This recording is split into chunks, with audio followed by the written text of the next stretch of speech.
So today we're working on a set of Weber IDAP carburetors. These were used on the 1968 911s. The easiest way to tell an IDAP without looking at the number is they have this vacuum port installed. This will be on cylinder 1 and cylinder 4.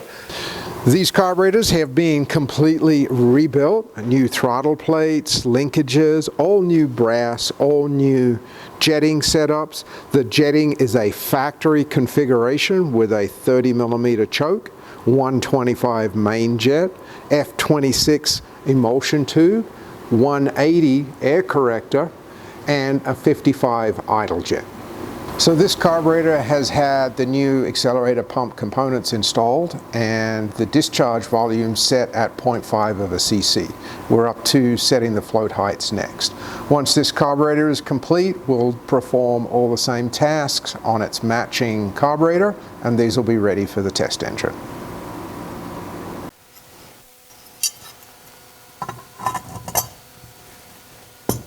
Couple of things that have been updated on these carburetors is we have the adjustable adjustable accelerator pump linkage with the late model axe head cam.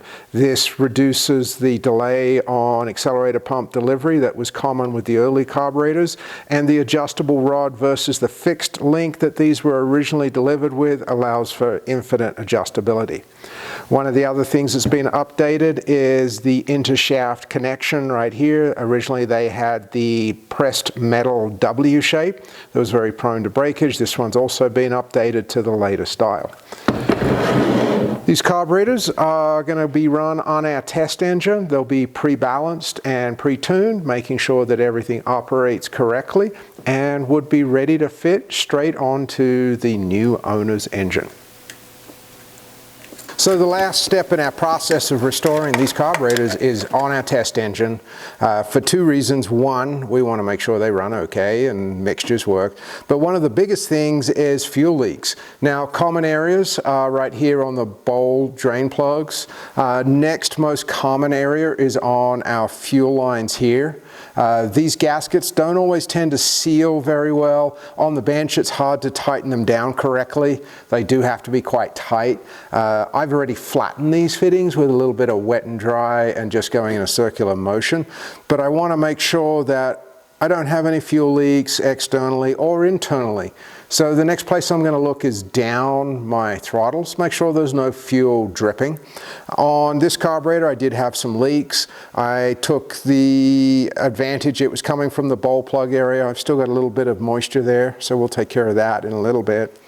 But I did actually throw my float level gauge on since I was draining the bowl anyway, rechecked my float level, so this is a good chance for us to do this so the end user doesn't have to do it. So now we're all cleaned up tight with our fuel leaks. I am going to start the engine. I'm going to balance all of my cylinders. I'm going to balance my rear shafts to the front shafts. I've left the coupling down here with only one set screw in it so that I can move the rear shaft independent of the front shaft. And then we're going to set our mixtures and do a base tune. Just make sure the carburetors are responding, everything comes back to idle, and everything's working the way it should.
So all we got left to do on these is drain them out, pull them off the engine, just go over everything one last time, do a final tighten down, and these will be ready to go to a new home soon.